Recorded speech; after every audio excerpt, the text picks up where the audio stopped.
Time for one question from the audience. Does anybody have a question they'd like to ask all three candidates? Anyone?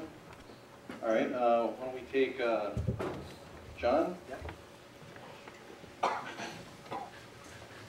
A lot of the conversation has been local, even though we're talking about a state position. How do you intend to keep state taxes low when you get there, acknowledging the problems that we face as individuals in the economy right now? Roger, would you like to start? Always going for it. I think as we look at next year's state budget, as I've said several times, we're expecting a forecast of a $4 billion deficit. And we look around at the state's economy and the national economy, there's not really room for additional taxation. Property taxes have been largely, over the last 6 years, the state has shifted a lot of burden to local government property taxes. It's a regressive tax. It's not an option as far as I'm concerned. And I don't want to see the state continue to push those costs down to local government on property taxes. You know, sales tax, there's going to be an amendment question, and that's going to be up to the voters whether they want to increase the sales tax in order to help with arts and the environment. If that passes, it's a dedicated fund, just like the transportation tax was last year. So, for good or for bad, I philosophically disagree with trying to do the state's budget based on constitutional amendments, but those funds, if raised, are dedicated, and that's what they'll go for. I think the question of income tax has to be addressed at some point.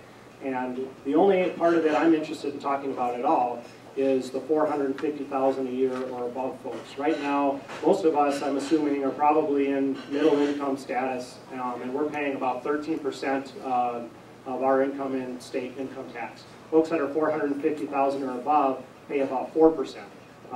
And I just think that there's a discussion to be had there about making that a little bit more equal.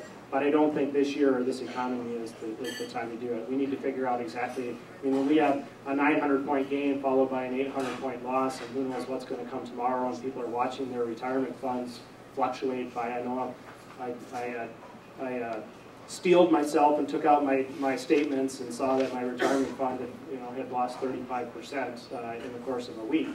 That's not the environment we want to be making big taxation policy changes in. Okay, Alan, same question. Well, I do believe in trying to hold the line on taxes for sure. In fact, I don't think that we need tax increases at all. I see several places where the state is spending money where it shouldn't, as does the city. And some of that is nonprofit subsidies, even business subsidies. Now, that may surprise you in that you may think, oh, geez, that's anti-business. No, it isn't. Actually, it's very pro-business, because how would you like it if any governmental entity chose to support your competitor, but not you? And that's what happens when you get into this game of business subsidies, is the government is choosing who it decides to favor and who it doesn't. Okay? So it's a very pro-business approach to say that we're not going to continue with subsidizing businesses and nonprofits. Those are private sector entities, and it goes beyond the original reason we established government in the first place. So there's a tremendous amount of money that goes in that direction, and I think we'd have more than enough money for our infrastructure troubles and others if we would stop spending money where it doesn't need or even belong. Where actually government has no right to spend it in the first place.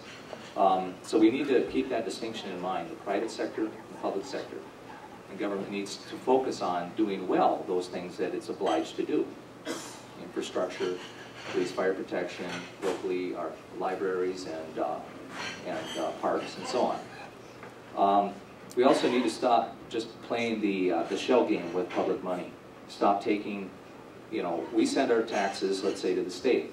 And the state will decide how much goes to various communities and so on. And that moving of money takes government bureaucrats to accomplish. And they don't work for free. So we need to pay attention to how much money is moving around. And it's also a freedom issue, because you as citizens, when you want accountability from your government, how can you get it if they just can say, well, with the money came the strings, so we're just doing what we have to do to meet our obligations under this program. They signed up with some other governmental entity. So we need to stop the shell game, and there's savings that can be accomplished there too. Jay? Well, as I had said before, my intention would be to work towards raising taxes. So I probably can't answer that, but there are creative ways to come up with, I think, and I don't have solutions to try and keep the taxes down. I just think we as individuals need to take more responsibility for the situation. Our country is big-time credits oriented. We need to be more responsible with that. We need to focus on, you know, if we have it, then we buy it. If we don't buy it, just the way it is. We can't keep relying on credit to make everything happen. Okay, well, I think we have